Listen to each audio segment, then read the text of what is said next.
सचाणूरमर्दनम्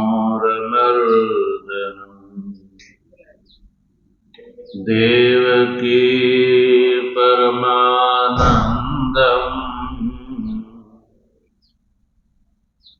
कृष्णं वन्दे जगद्गुरु मूकं करोति वाचालं पङ्गुं लङ्घयते गिरिं यत्कृपातमहं वन्दे परमानन्दमाधवम् शङ्करं शङ्कराचार्यं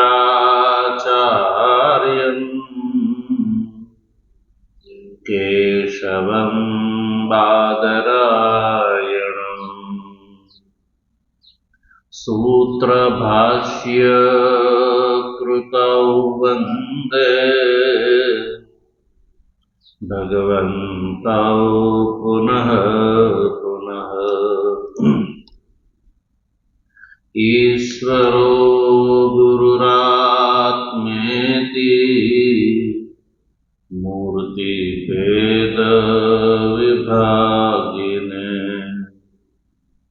व्योमवद्व्याप्तदेहाय दक्षिणामूर्तये नमः। ॐ शान्तिः शान्तिः शान्तिः।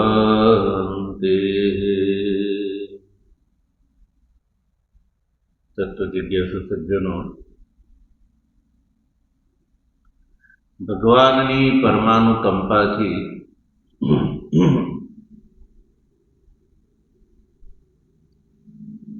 પ્રાતઃકાલીન સ્વાધ્યાયાત્મક સત્સંગ સત્રમાં શ્રીમદ ભગવદ્ ગીતાનો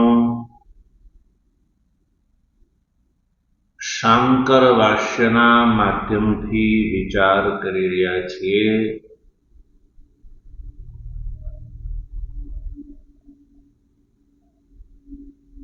ભગવાન ભાષ્યકાર ગીતાના શ્લોકોનું વ્યાખ્યાન કરતા પહેલા उपोद्घात उपक्रमणिका भाष्य लखे छे अने એટલા માટે કે આ જે ગીતા શાસ્ત્ર છે એ આપ્ત પ્રણીત છે। કારણ કે વ્યાખ્યાન એનો જ કરવામાં આવે કે જે ગ્રંથ આપ્ત પ્રણીત હોય એ જ વ્યાખ્યાન કરવા યોગ્ય ઠરે છે। અનાપ્ત પ્રણીત ગ્રંથનું કોઈ મૂલ્ય હોતું નથી, એનો કોઈ અર્થ હોતો નથી, એનું કોઈ પ્રયોજન હોતું નથી। એટલે આચાર્યો એનું વ્યાખ્યાન કરતા નથી।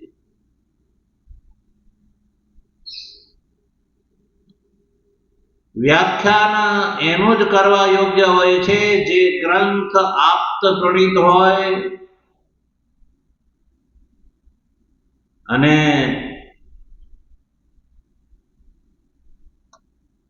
પરમ પ્રયોજનવદ હોય, જે મનુષ્યને માટે લાભકારી હોય। કેવો હોય? લાભકારી। અને લાભથી અભિપ્રાય છે કૈવલ્ય મોક્ષ।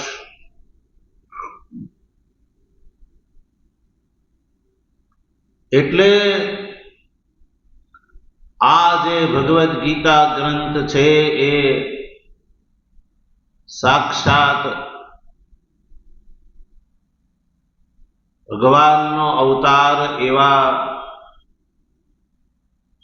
શ્રી કૃષ્ણ દ્વારા ઉપદિષ્ટ છે. ભગવાન શ્રી કૃષ્ણ માત્ર આપ્ત પુરુષ નહીં પણ પરમ આપ્ત પુરુષ છે. એવા છે પરમ આપ્ત પુરુષ.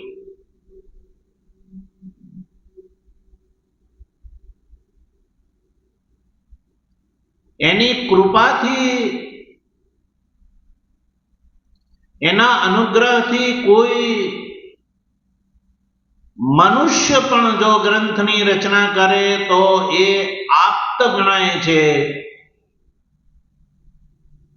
તો પછી ભગવાન દ્વારા ખુદ રચિત ઉપદિષ્ટ આ જે ગ્રંથ છે, ગીતા શાસ્ત્ર છે, એ તો પરમ આપ્ત પુરુષ, ભગવાન પરમ આપ્ત પુરુષ અને આ ગીતા શાસ્ત્ર પરમ આપ્ત પુરુષ ભગવાન શ્રી કૃષ્ણ દ્વારા ઉપદિષ્ટ છે. એટલે આ ગ્રંથ વ્યાખ્યા કરવા યોગ્ય છે.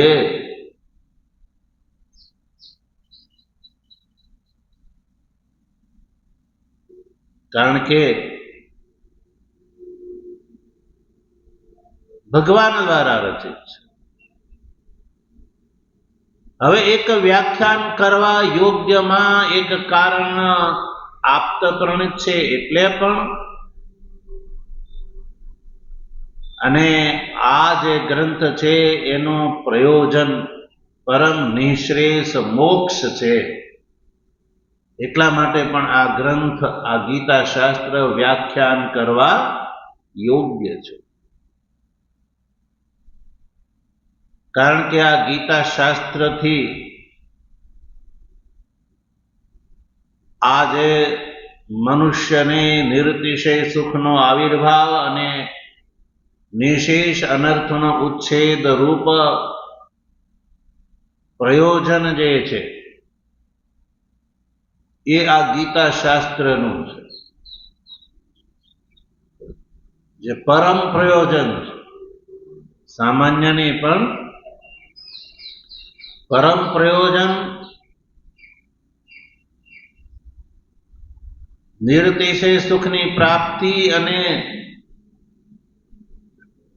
આજે આવિદ્યક જે સંસાર છે એનો ઉચ્છેદ થઈ જાય, એટલે જન્માદી દુઃખો જે છે એ અધિકારીના છૂટી જાય છે. એટલે આ ગીતા શાસ્ત્ર વ્યાખ્યા કરવા યોગ્ય છે.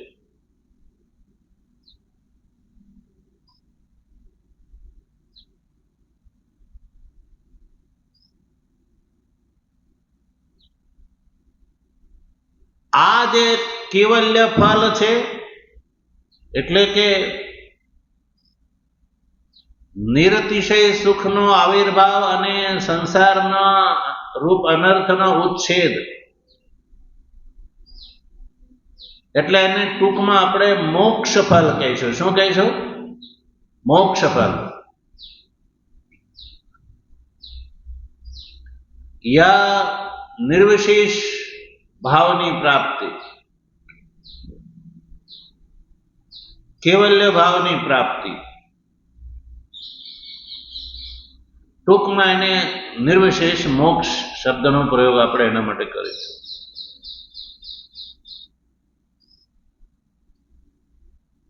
તો કોઈ અધિકારીના મનમાં જિજ્ઞાસા ઊભી થાય કે આ નિર્વિશેષ મોક્ષ મારે પ્રાપ્ત કરવો છે, પણ એનું સાધન શું છે?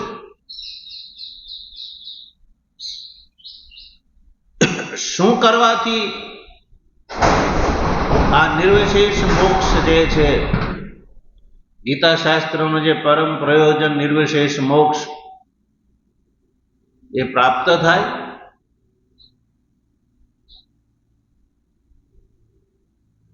ગીતામાં તો કહ્યું કે બે સાધનો બતાવ્યા છે, બે ધર્મનો ઉપદેશ છે. પ્રવૃત્તિ લક્ષણ ધર્મ અને નિવૃત્તિ લક્ષણ ધર્મ.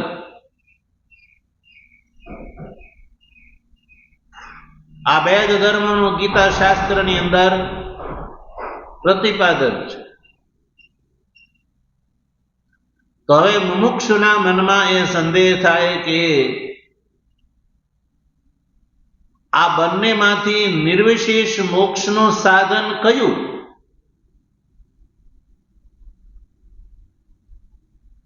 આ બંને નિર્વિશેષ મોક્ષનું સાધન છે? એકલો પ્રવૃત્તિ લક્ષણ ધર્મ જે છે એ આ નિર્વિશેષ મોક્ષનું સાધન છે, યા એકલો નિવૃત્તિ લક્ષણ ધર્મ મોક્ષનું સાધન છે,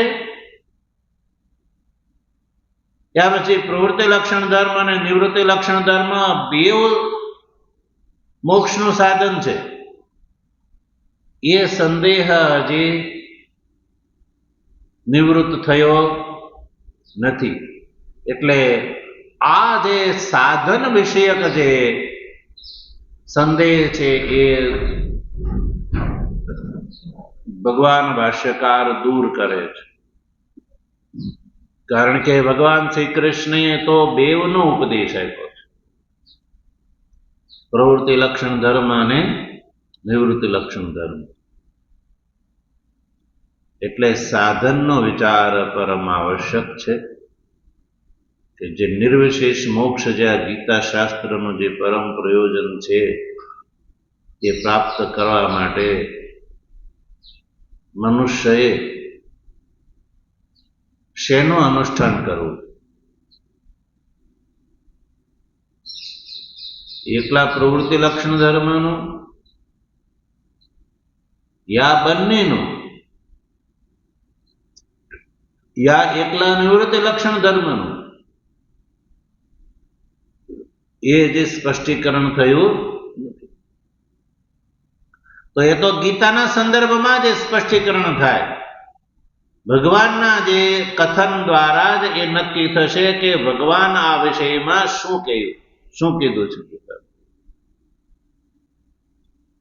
તો ભગવાન ભાષ્યકારે ભગવાન શ્રી કૃષ્ણનો અભિપ્રાય જે છે એ સ્પષ્ટ કર્યો કે આ જે નિર્વિશેષ મોક્ષ છે, નિશ્રેયસ, એ માટે થઈને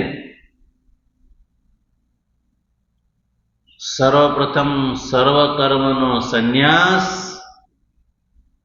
અને આત્મજ્ઞાન નિષ્ઠા, એટલે કે પ્રવૃત્તિ લક્ષણ ધર્મનો ત્યાગ અને નિવૃત્તિ લક્ષણ ધર્મનું અનુષ્ઠાન. પ્રવૃત્તિ લક્ષણ ધર્મનો ત્યાગ અને નિવૃત્તિ લક્ષણ ધર્મનું અનુષ્ઠાન થી નિર્વિશેષ મોક્ષની પ્રાપ્તિ થાય છે, એવું આ ગીતા શાસ્ત્ર કહે છે. કોણ કહે છે? ગીતા શાસ્ત્ર.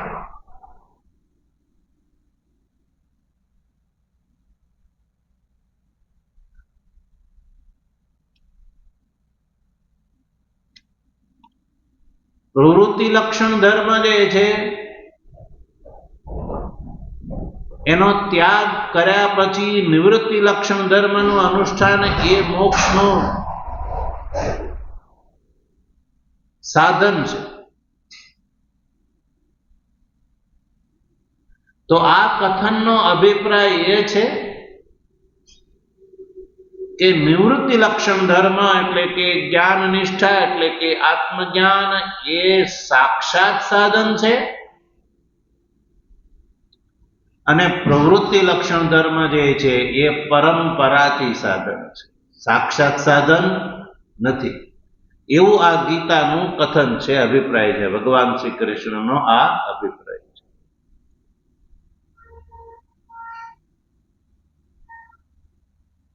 અને આ સ્પષ્ટીકરણ કરવું એટલા માટે બહુ જરૂરી છે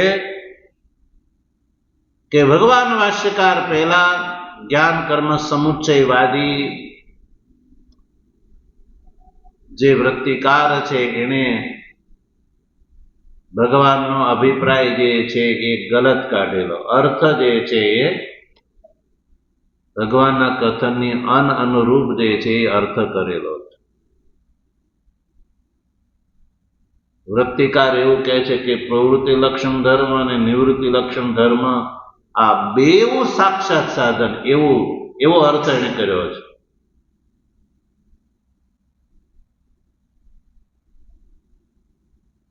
એટલે પહેલા જ્ઞાન અને જ્ઞાનની સાથે સાથે કર્મનું પણ અનુષ્ઠાન યાવત જીવન, એટલે કે જ્ઞાન અને કર્મ બે સમુચિત મોક્ષનું સાધન છે, એવો અર્થ વૃત્તિકાર ભર્તૃપ્રપંચે આ ગીતાનો કર્યો હતો. ભગવાન ભાષ્યકારના કયા પ્રમાણે એ અર્થ ગલત છે.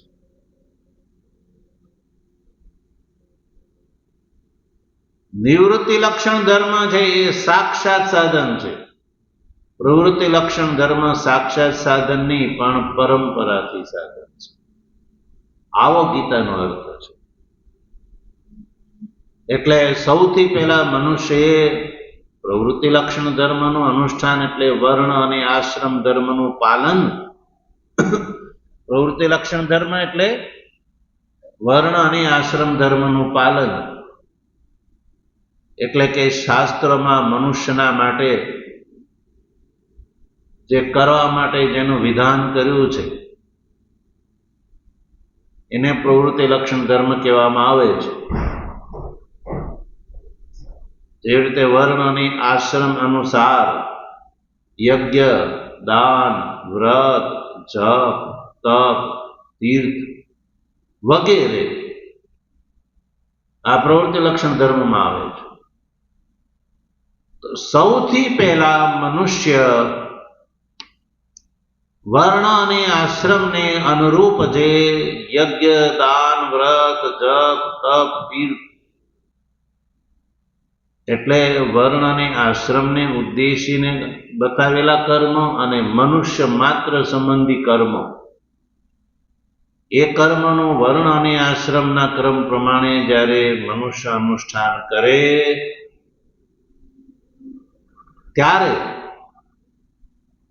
જો એને નિષ્કામ ભાવથી કર્યું હોય, અર્થાત નિર્વિશેષ મોક્ષને ધ્યાનમાં રાખીને કર્યું હોય, તો આ જે કર્મો નિષ્કામ ભાવથી કરવામાં આવે તો એ ચિત્તની શુદ્ધિનું કારણ બને છે. ફલાભિસંધિથી વર્જિત થઈને કરવામાં આવે તો ચિત્તની શુદ્ધિ પ્રદાન કરે છે. અને ફળને જો ધ્યાનમાં રાખીને કરવામાં આવે, ફલાભિસંધિથી જો કરવામાં આવે તો એ અભ્યુદય નો લાભ પ્રદાન કરવા વાળા છે. દેવાદી સ્થાનની પ્રાપ્તિમાં હેતુ એટલે કે અભ્યુદય, એટલે કે આ સંસારમાં ઉન્નતિ, આ સંસારમાં ઉન્નતિ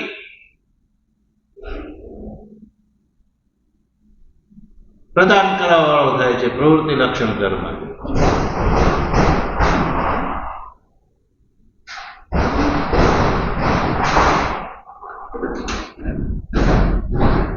તો આ જે પ્રક્રિયા છે એટલે આ પ્રવૃત્તિ લક્ષણ ધર્મ જે છે એ પ્રત્યેક મનુષ્યએ પ્રથમ અનુષ્ઠેય છે.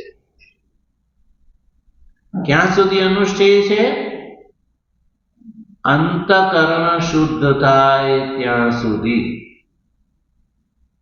જો મનુષ્ય મોક્ષની દ્રષ્ટિથી જો અનુષ્ઠાન કરે તો એ ચિત્ત શુદ્ધિ સુધી આવશ્યક છે.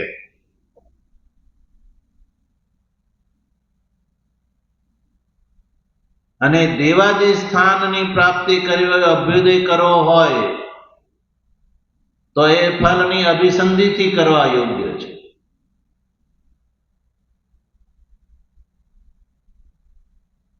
આ ગીતાનો ઉદ્દેશ છે. એટલે પરમ પ્રયોજન રૂપ જે મોક્ષ છે, એ જે મોક્ષાર્થી છે, એ મોક્ષાર્થીને માટે તો આ પ્રવૃત્તિ લક્ષણ ધર્મનો અનુષ્ઠાન ચિત્ત શુદ્ધિ પર્યંત અને પછી આ સર્વ કર્મનો સંન્યાસ. અને સર્વ કર્મનો સંન્યાસ એટલે પ્રવૃત્તિ લક્ષણ ધર્મનું પ્રયોજન સમાપ્ત થઈ ગયું. લાભ જે લેવાનો હતો ચિત્ત શુદ્ધિ પર્યંત એ લઈ લીધો મુમુક્ષુએ.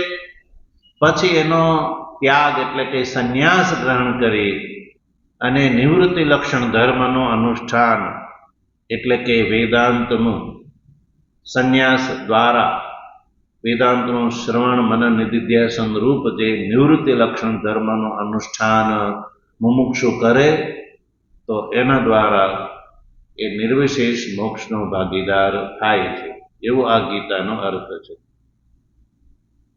તો અહીંયા જે આપણે વાત કરીએ છીએ મુખ્ય રૂપથી નિર્વિશેષ મોક્ષને ધ્યાનમાં રાખીને છે ને, અભ્યુદય અને દેવાદી સ્થાન પ્રાપ્તિને માટે નહીં પણ નિર્વિશેષ મોક્ષને ધ્યાનમાં રાખીને ગીતા પ્રવૃત્ત છે. એટલે નિર્વિશેષ મોક્ષ માટે તો સાધન છે સર્વ કર્મનો સંન્યાસ અને આત્મજ્ઞાન નિષ્ઠા, એટલે કે પ્રવૃત્તિ લક્ષણ ધર્મનો ત્યાગ અને નિવૃત્તિ લક્ષણ ધર્મનું પાલન.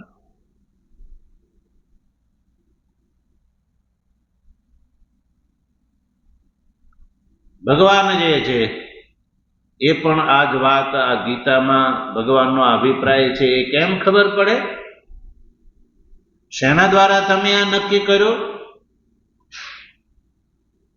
તો ભગવાનના જ કથનથી. ભગવાને ખુદ આ વાત કહી છે અનુગીતામાં. એટલે અનુગીતાનું ઉદાહરણ આપ્યું. મહાભારત અંતર્ગત જે અનુગીતા છે એનું ઉદાહરણ આપ્યું. અને જ્ઞાનમ સંન્યાસ લક્ષણમ એ સંન્યાસ જે છે સર્વકર્મનો સંન્યાસ,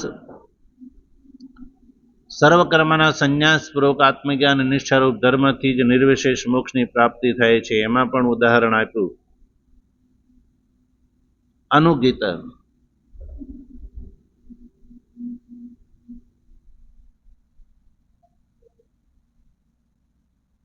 તો કોઈ કહે કે એ તો અનુગીતાની વાત છે, પણ આ ભગવદ્ ગીતામાં ભગવાને એવું કંઈ કહ્યું છે? ભગવાનના વચનથી આ વાત સ્પષ્ટ થાય છે એવો કોઈ પ્રશ્ન કરે?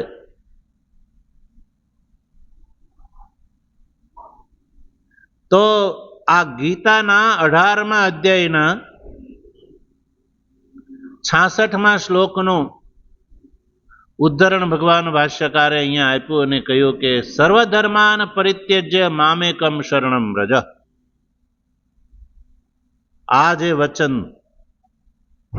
તે ભગવાન શ્રી કૃષ્ણે અર્જુનને એવું કહ્યું છે કે સર્વધર્મનો પરિત્યાગ કરીને મામ એકમ શરણમ વ્રજ. આ વચન જે છે ભગવાન ભાષ્યકાર એવું કહે છે કે આ વચન દ્વારા ભગવાને અર્જુનને એવું કહ્યું કે હે અર્જુન, તું સર્વ કર્મનો સંન્યાસ કરી અને આત્મજ્ઞાન નિષ્ઠારૂપ ધર્મનું જ એકમાત્ર શરણ ગ્રહણ કર. એવું આ શ્લોકનો તાત્પર્ય છે.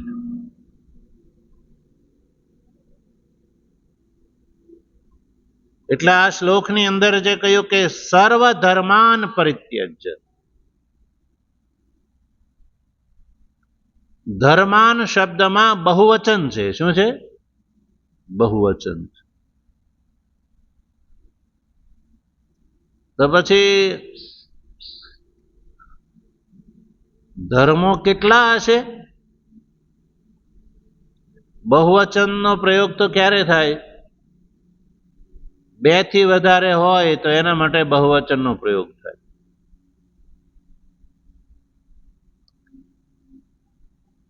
હવે કોઈ એવું કહે કે આ જે શ્લોક છે એમાં સંન્યાસનું વિધાન ક્યાંય દેખાતું નથી. કારણ કે ભગવાને ગીતામાં બે ધર્મોનું વર્ણન કર્યું, પ્રવૃત્તિ લક્ષણ ધર્મ અને નિવૃત્તિ લક્ષણ ધર્મ. અને પ્રવૃત્તિ લક્ષણ ધર્મનો અહીંયા ત્યાગ કરવાનો છે. તો સર્વધર્મ અને પરિત્યજ્ય, એમાં ધર્મ શબ્દથી અભિપ્રાય છે પ્રવૃત્તિ લક્ષણ ધર્મ, ભાષ્યકારના કહ્યા પ્રમાણે. તો પછી પ્રવૃત્તિ લક્ષણ ધર્મ તો એક જ છે, તો અહીંયા ધર્માન શબ્દનો પ્રયોગ શા માટે?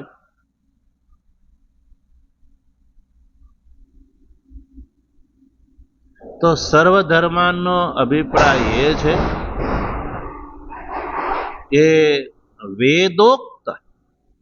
વેદોની અંદર વર્ણ અને આશ્રમને ઉદ્દેશ કરીને વિધાન કરેલા કર્મો જે છે એ અનેક છે, ધર્મો જે છે એ અનેક છે.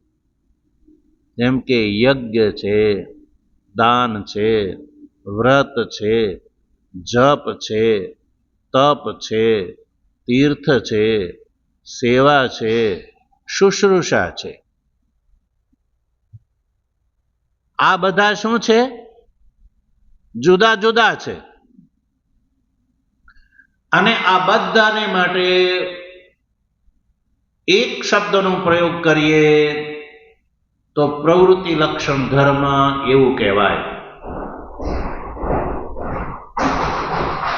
અનુષ્ઠાન ભેદથી આ બધા જુદા જુદા છે, તો એકને માટે પણ પ્રવૃત્તિ લક્ષણ ધર્મનો પ્રયોગ થાય. એટલે યજ્ઞરૂપ પ્રવૃત્તિ લક્ષણ ધર્મ, દાનરૂપ પ્રવૃત્તિ લક્ષણ ધર્મ, તપરૂપ પ્રવૃત્તિ લક્ષણ ધર્મ, વ્રતરૂપ પ્રવૃત્તિ લક્ષણ ધર્મ, એ દ્રષ્ટિથી ઘણા થયા કે નહીં? ઘણા બધા ધર્મો થયા કે નહીં? એટલે સર્વધર્માંતે અભિપ્રાય છે કે પ્રવૃત્તિ લક્ષણ ધર્મ અંતર્ગત આવતા યજ્ઞ, દાન, વ્રત, જપ, તપ એ જે છે, જે ચિત્ત શુદ્ધિના કારણ છે, ફલાભિસંધિથી વર્જિત નિષ્કામ ભાવથી કરવાથી જે ચિત્ત શુદ્ધિ એ જ જેનું એકમાત્ર ફળ છે, એવા આ યજ્ઞ દાનાદિ જો અર્જુન આ વર્ણ આશ્રમ ધર્મ જે છે એના અનુષ્ઠાનથી તારો જો ચિત્ત શુદ્ધ થઈ ગયું હોય, તારો અંતકરણ શુદ્ધ થઈ ગયો હોય,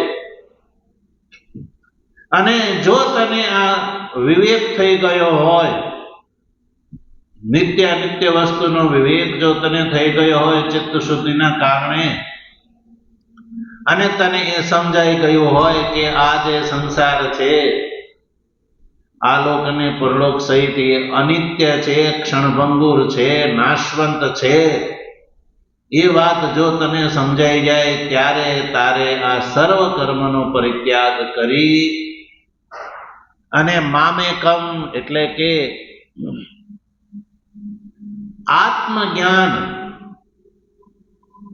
રૂપ જે ધર્મ છે એનો જ એકમાત્ર તું અનુષ્ઠાન કર, અને એ આત્મજ્ઞાન નિષ્ઠારૂપ અનુષ્ઠાનથી તું સાક્ષાત નિર્વિશેષ મોક્ષને પ્રાપ્ત કરી શકે. એટલે આ જે સર્વધર્માન પરિત્યજ્ય મામેકમ શરણમ વ્રજ એ શ્લોકનો આવો અર્થ છે. સર્વ કર્મ સંન્યાસ પૂર્વક આત્મજ્ઞાન નિષ્ઠાનો તું આશ્રય કર, એવો અભિપ્રાય છે. અને સર્વધર્મનો પરિત્યાગ ભગવાન કરવાનું કહે છે એટલે ગમે ત્યારે નહીં, એવું નથી કહેતા કે તો અત્યારે છોડીને આવી જા,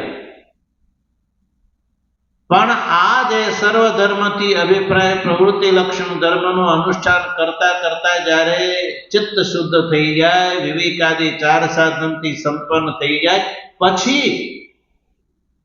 પછી તો એનો પરિત્યાગ કર અને આત્મજ્ઞાન નિષ્ઠારૂપ ધર્મ છે વેદાંતનું શ્રવણાદી સાધનની અંદર પ્રવૃત્ત થા, તો આ નિર્વિશેષ મોક્ષનો ભાગીદાર થઈ શકીશ. એવો આ કથનનો અભિપ્રાય છે.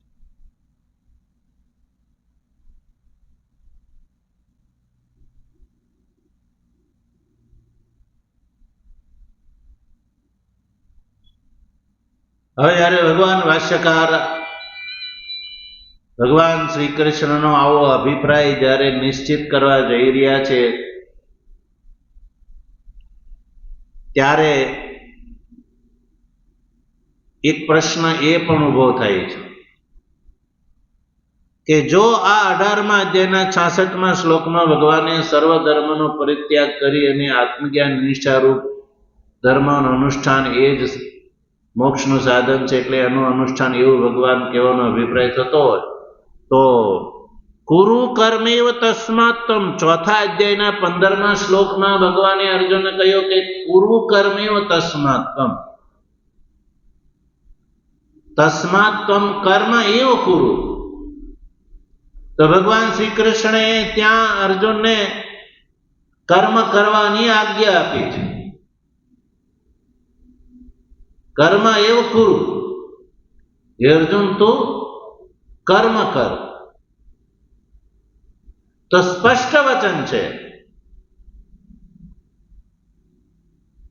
કે અર્જુન તું કર્મનું અનુષ્ઠાન કર. અને અર્જુને યુદ્ધ પણ કર્યું. તો જો ભગવાનને સર્વ કર્મનો સંન્યાસ અભિપ્રેત હોત, તો ભગવાન શ્રી કૃષ્ણ અર્જુનને કર્મ કરવાનું કહેત ન કહેત. પણ આ કુરુ કર્મેવ તસ્માત્તમ, એમાં તો ભગવાન શ્રી કૃષ્ણએ અર્જુનને કર્મ કરવાનું કહ્યું છે. એટલે સર્વ કર્મના સંન્યાસ પૂર્વક આત્મજ્ઞાન નિષ્ઠા એ જે ભગવાનનો અભિપ્રાય છે, પ્રતિપાદન, એ અહીંયા સ્પષ્ટ થતું નથી.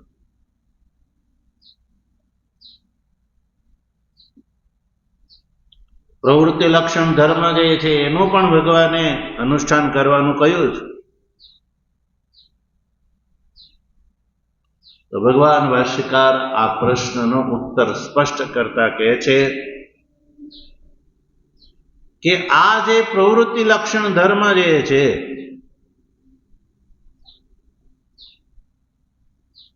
એ કલ્પ વૃક્ષ છે. શું છે? કલ્પ વૃક્ષ. પ્રવૃત્તિ લક્ષણ ધર્મ જે છે એ કલ્પ વૃક્ષ છે. કલ્પ વૃક્ષ એટલે કે જે લાભ લેવો હોય એ લાભ આપે, જે લાભ લેવો હોય એ લાભ આપે. તો આ સંસારમાં બે લાભ છે.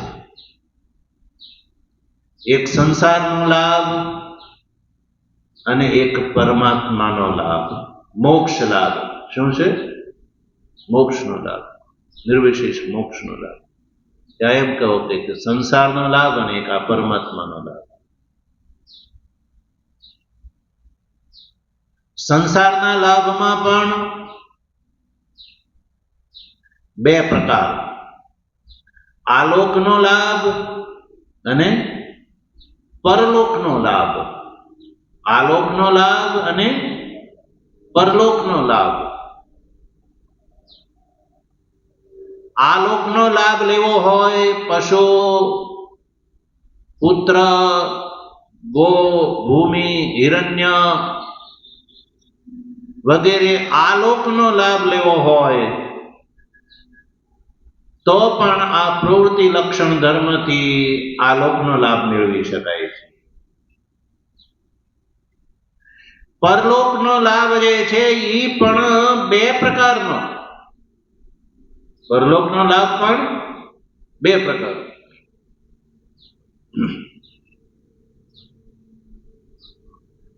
એક લોકની માત્ર પ્રાપ્તિ, એક જે છે એટલે કે સ્વર્ગલોકની પ્રાપ્તિ, સ્વર્ગલોકનો લાભ. અને બીજો છે દેવલોકનો લાભ, બ્રહ્મલોકનો લાભ. સ્વર્ગલોક અને બ્રહ્મલોક. શાસ્ત્રમાં આ બંને લોકને માટે પિતૃલોક અને દેવલોક શબ્દનો પ્રયોગ જોવા મળે છે. એટલે કે સ્વર્ગ એટલે કે પિતૃલોકનો લાભ અને દેવલોક એટલે કે બ્રહ્મલોકનો લાભ.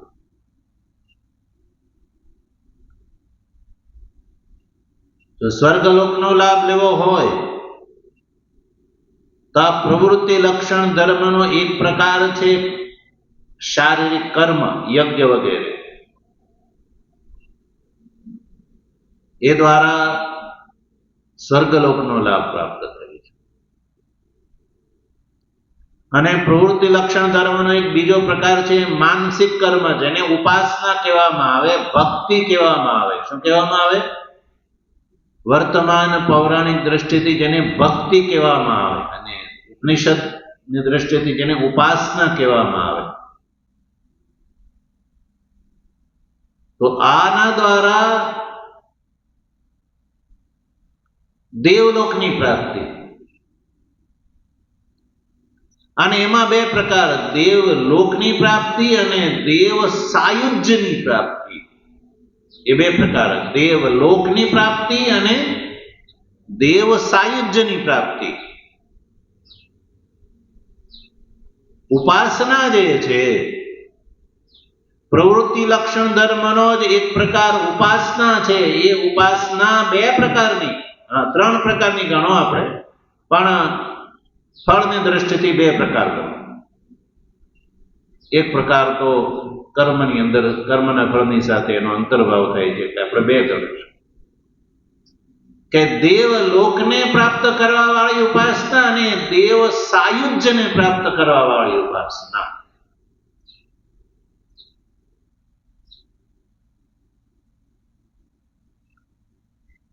અહંગ્રહ વગેરે ઉપાસના છે એ દેવ સાયુજ્યને પ્રાપ્ત કરવા વાળી ઉપાસના છે, કે જેના દ્વારા અધિકારી ક્રમ મોક્ષનો ભાગીદાર થઈ શકે છે. તો આ રીતે આ પ્રવૃત્તિ લક્ષણ ધર્મ જે છે એ સંસારનો લાભ કરાવવા વાળો છે અને નિવૃત્તિ લક્ષણ ધર્મ જે છે એ મોક્ષનો લાભ કરાવવા વાળો છે.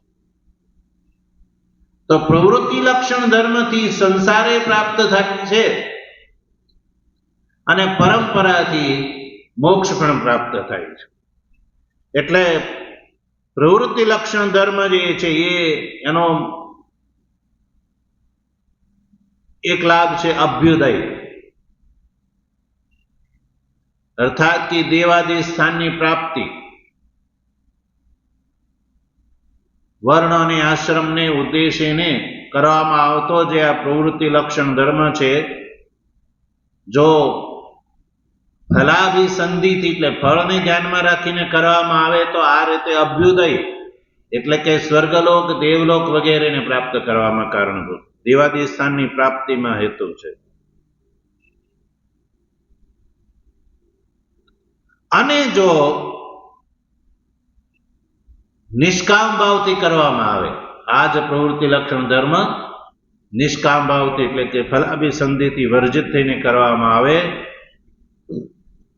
એટલે ઈશ્વરાર્પણ બુદ્ધિથી જો કરવામાં આવે, નિષ્કામ ભાવથી જો કરવામાં આવે તો એ સત્વ શુદ્ધિનું કારણ બને છે. સત્વ શુદ્ધિ અને સર્વ કર્મનો સંન્યાસ એ જ કરી શકે જેનું અંતઃકરણ શુદ્ધ થયું હોય. એટલે આ રીતે ગણીએ તો આ પ્રવૃત્તિ લક્ષણ ધર્મ જે છે એ નિર્વિશેષ મોક્ષમાં પણ કારણ બને છે. એટલે સત્વશુદ્ધિના માધ્યમથી જેનું અંતઃકરણ શુદ્ધ થઈ ગયું પ્રવૃત્તિ લક્ષણ ધર્મનું અનુષ્ઠાન દ્વારા, તો એ જ્ઞાન નિષ્ઠાની યોગ્યતાને પ્રાપ્ત થઈ જાય છે. જ્ઞાન નિષ્ઠાનો માટે એ યોગ્ય બની જાય છે. કોણ? સત્વશુદ્ધ વ્યક્તિ. સત્વશુદ્ધ વ્યક્તિ જે છે જ્ઞાન નિષ્ઠાનો અધિકારી બની જાય છે. એટલે આ જે પ્રવૃત્તિ લક્ષણ ધર્મ જે છે ને એ જ્ઞાન નિષ્ઠાની યોગ્યતા પ્રદાન કરવા વાળો થાય. નિષ્કામ ભાવથી જો અનુષ્ઠાન કરવામાં આવે તો પ્રવૃત્તિ લક્ષણ ધર્મ જ્ઞાન નિષ્ઠાની યોગ્યતા પ્રદાન કરે છે. એટલે જ્ઞાન નિષ્ઠાની યોગ્યતા પ્રદાન કરી અને જ્ઞાનની ઉત્પત્તિમાં આ રીતે પરંપરાથી હેતુ છે. એટલે પ્રવૃત્તિ લક્ષણ ધર્મ દ્વારા નિશ્રેષની પ્રાપ્તિમાં પણ હેતુ આ પ્રવૃત્તિ લક્ષણ ધર્મ છે. એ આ ગીતાનો અભિપ્રાય છે. એટલે કહ્યું કે તથા ઇમમ એવ અર્થમ અભિસંધાય વક્ષતી, ને આ વાતને ધ્યાનમાં રાખીને ભગવાને કહ્યું બ્રહ્મણ્યાધાય કર્માણી યોગિનઃ કર્મ કુર્વંતી સંગમ ત્યક્ત્વા આત્મવિશુદ્ધ.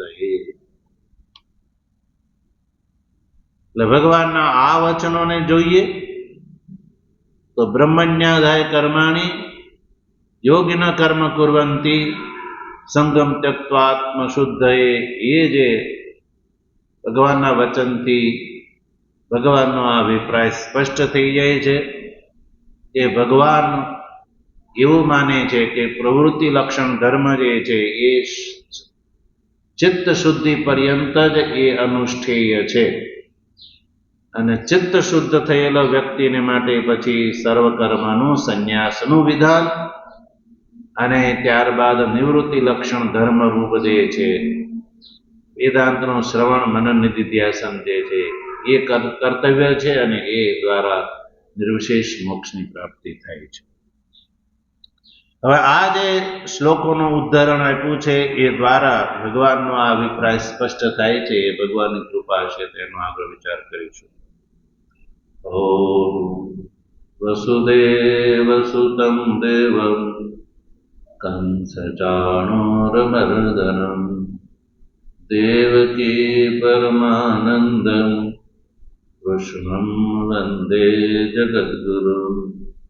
મૂકં કરોતિ વાચાલં પંગું લંઘયતે ગિરિં યત્કૃપાતમહં વંદે પરમાનંદમાધવં.